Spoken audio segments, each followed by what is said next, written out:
And we are continuing today in this adventure that we've begun last month, I guess the beginning of last month, and we are continuing it through September because it's 40 days, right? We want to do the whole 40 days. This is the spiritual concepts that we're finding in the Abundance Project by Derek Rydell, right? And how many of you are you have the book and you're reading at some place in it? You're at least, yeah, good. Are you enjoying it? Yeah, pretty amazing. All right, yeah, so, I feel like so far we have explored a lot, and we have expanded our consciousness, we have stretched our giving and receiving muscles, right? And we have cleared out some of the blocks that were getting in the way of us experiencing abundance. Abundance of love, joy, fulfillment, prosperity, all of that. In the last couple of weeks, we have been looking at the law of circulation, and I think we're getting to the point of understanding that, this is how the universe is set up. It's set up to circulate, to give of itself to life, to circulate what it has in a system that's living in community with. That's how life works best. And it's how we work best. When we give of our abundance, when we share of what we have from our heart with others, without agenda, right? It circulates out, blesses others, blesses the world, and then it circulates back to us in a myriad of ways.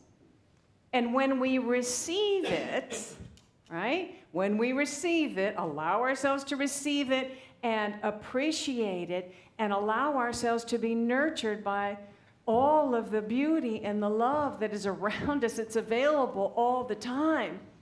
We thrive, right? We thrive.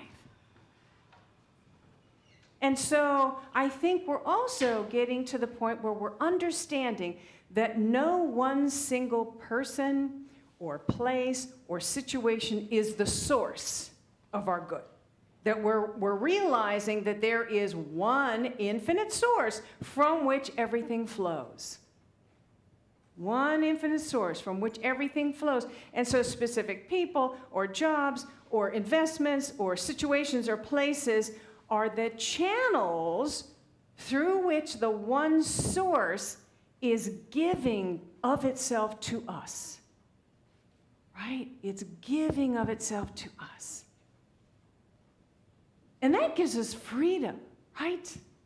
It gives us freedom because now we're not attached to any specific person or situation and see that as our provider, which causes, it makes us think it's a transactional relationship. And that could be full of all kinds of manipulation on either side.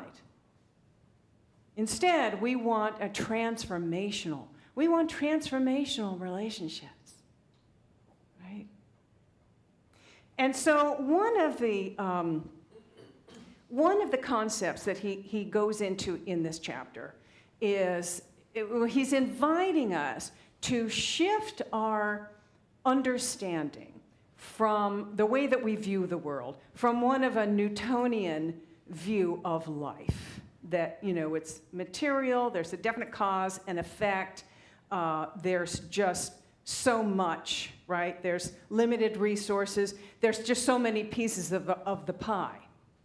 And when we ask someone for something, whether that's money or time or energy, we're taking that piece of pie and then that's less for them. So what he's inviting us to do is to shift our understanding to know that we're really living in a quantum universe, a quantum spiritual universe that is limitless. That is limitless and expansive. And no one person is our source. People, situations, circumstances are the channels. And it's really this infinite ground of being in which we live that is the source. That's really the source. And so he says in this chapter, we are connected to the one source like branches of the same tree, which is infinite and inexhaustible.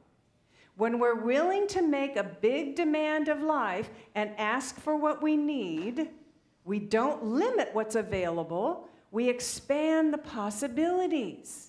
We don't take a slice out of a small pie, we expand the size of the pie for everyone. Wow. That's a different way of looking at life, isn't it? That's a different way of looking. Very different way of viewing the world. So as we make a demand of life and ask for what we need, ask for what we want, we're actually helping to expand what's available for everyone. Why? Because we live in this quantum, limitless universe that is expansive, and we get to decide what we receive and what we give. Breathe that in for a second. You really take that in. Infinite good is all around us. We live, move, and have our being in infinite good. And so our part is to cultivate the conditions that are conducive for that good to flow through us into expression.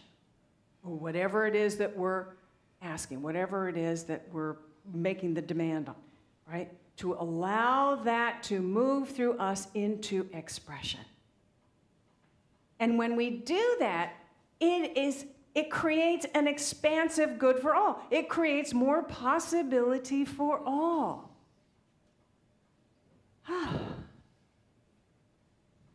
So, here's an example. Okay. So, have you ever been, maybe you're in an agreement with yourself that you're gonna get more exercise. And you're running every day, or maybe you're going to the gym every day, and you wake up one morning and you're so exhausted, just, oh no, I can't do this.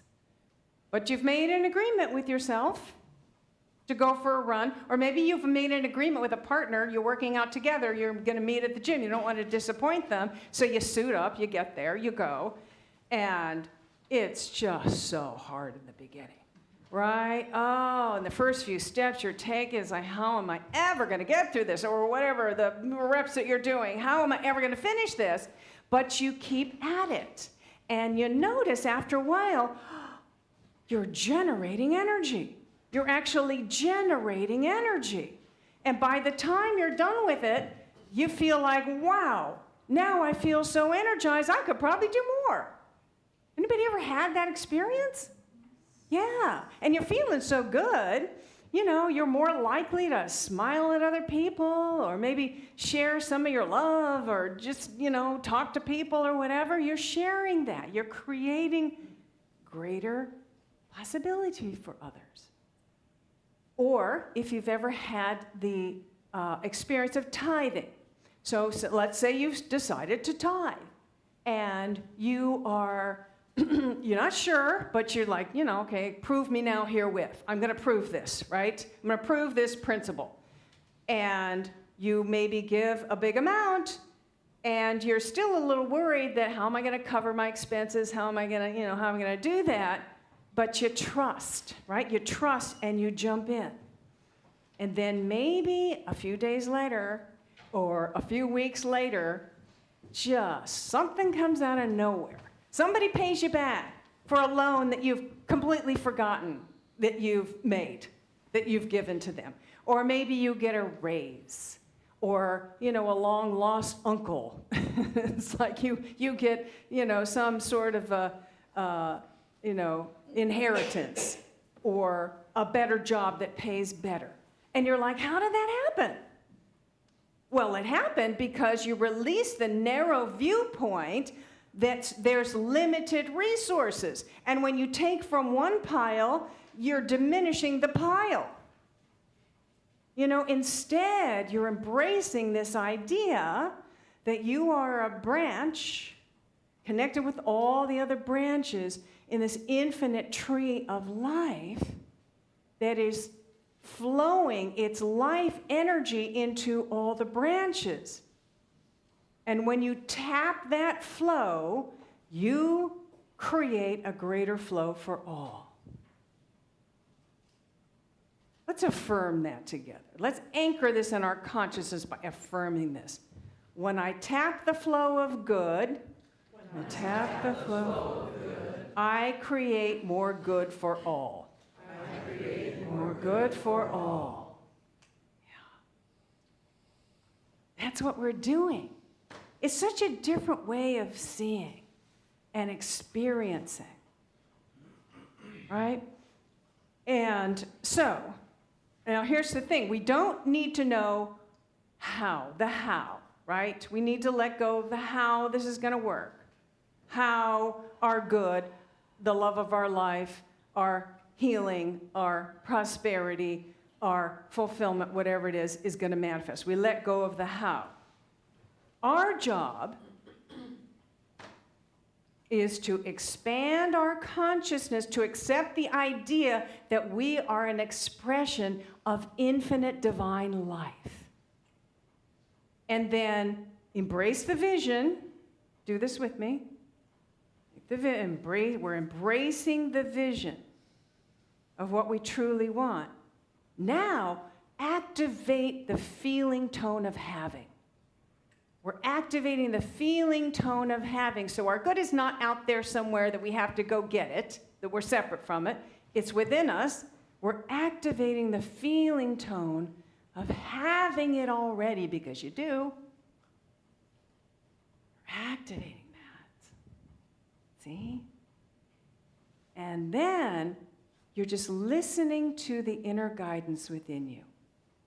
Listening to that guidance and taking it out, taking action on that guidance. Which is, by the way, the formula for affirmative prayer. And that's what we're going to talk about later this month. It's the formula for affirmative prayer. But let's back up for a second. So we don't want to forget the thing that we really want to do is ask. We want to first ask, right? Make the demand upon life. That's a lovely ringtone. That's one of the better ones, I have to say. So Derek says in the book, asking is an activator of the channel. Asking is the activator of the channel. It starts the flow. It activates the activity of spirit. Ask, and it will be given you. Right? We have to ask. And then, here's the thing. We need to let go of the channel that we have in mind that we think our good is going to come about, right? It's the love of my life. It's that person. I got to have that person. Or, my income is from this job. Or, the opportunity, it's this opportunity that's going to get me where No, we want to let go of the channel that we have in mind, because the universe is limitless. And it's going to use whatever channel that you are in alignment with, that you're cultivating, that is easiest for the universe to get through to give to you. So that's what we're doing here. Let go of the specific thing and open to the infinite ways that the universe gives to us. And then you see, asking, when you're asking, you're putting yourself in the place of receiving. When we ask, when we pray, we're putting ourselves in the place of receiving. Let's affirm that together. When I ask, I am in a place of receiving. When I ask, I am in a place of receiving. Yeah, we're in a place of receiving. So he has an exercise in the book that helps people, if you have any resistance to asking, which a lot of us do, really, it sort of, it takes you through the exercise to get more comfortable with it. And I have to say it really works if you're setting, you have your own business and you're setting your prices, or you have a partner that you feel is not giving you what you need and you need to ask for something. So the exercise is really about increasing the percentage of the amount that you want, until a point you keep increasing to the amount where it just feels crazy. Like, that's crazy talk. And then you lower it. You keep lowering it to a place where it's embarrassingly low. You're not even asking. You're going to give them. And then you find somewhere in the middle. So that sweet spot where you're stretching, but you're not going to break anything, and you are excited and a little anxiety producing. He says that's the sweet spot. So it's an interesting exercise, and it's in the book. You can follow along with that.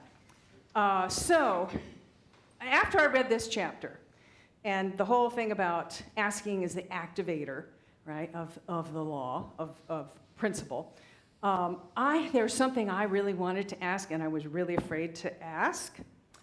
And so, I had gone through this. Well, I'll tell you. So I have been, since December, doing spiritual coaching for a celebrity, a sports celebrity. And this is somebody who was amazing and took his team to the World Series and won the World Series years ago. And he was now shifting his focus to music producing. He came from a musical family. His mother was an opera singer. His father was a blues guy.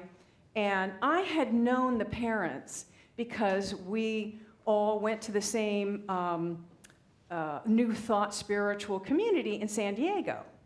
And he was a little boy at the time, and he was always out practicing pitching, like all day, every day. No wonder he was so good. And he had a copy of my first book, Manifesting Your Desires. And he actually told me that he used the concepts in that book to help get him to a place where he could lead his team to the World Series. I was like, oh, wow.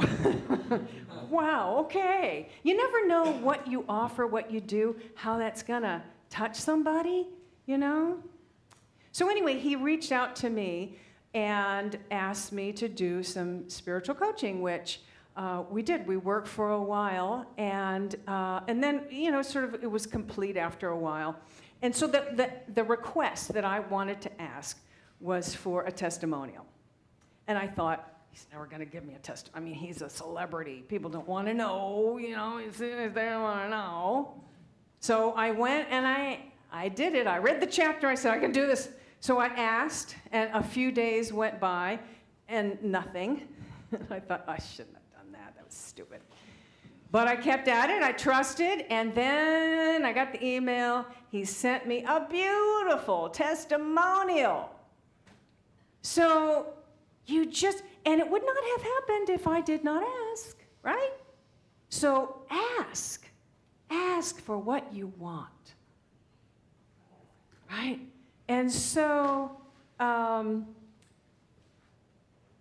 the other idea that's in this chapter is about looking at how we view other people or places, really noticing how we're holding people in consciousness.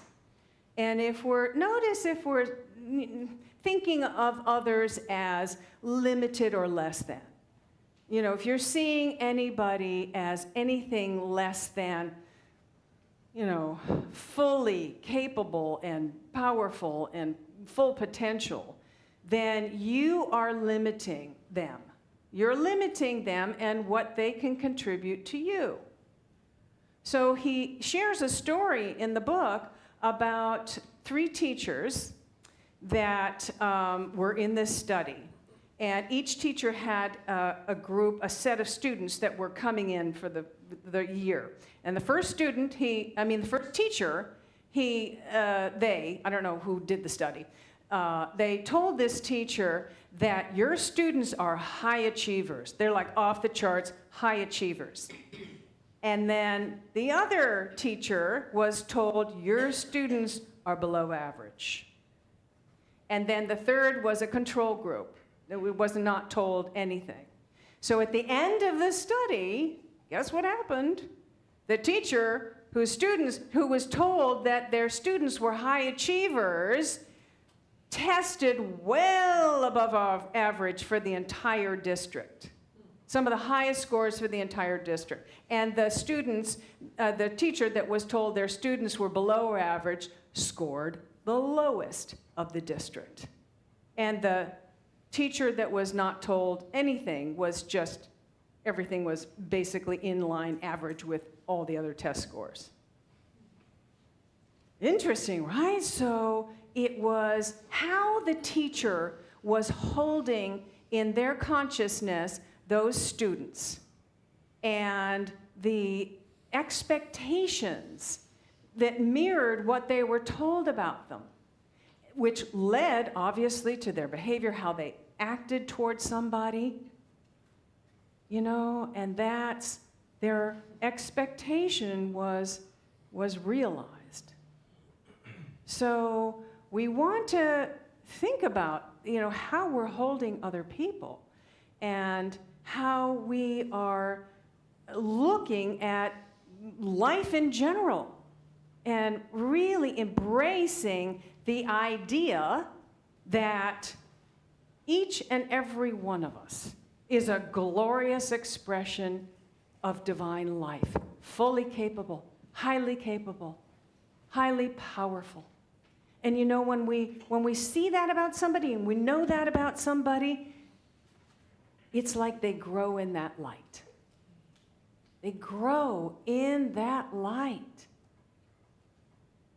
That's kind of part of what spiritual counseling does and what Mel offers with spiritual direction. Holding the highest possibility for that person, and they grow in that light. And in that way, we're increasing the possibility for all, right? We're sharing this. The idea is to have it for ourselves and to share it, to increase the possibility for all. All right? Okay, that's enough for now. We will continue next week. All right, namaste. Hi. If this video has inspired you, opened your heart, expanded your consciousness, filled you with hope, empowered you in some way, we encourage you to support what we offer here at Unity Center of Peace by making your donation now. And thank you.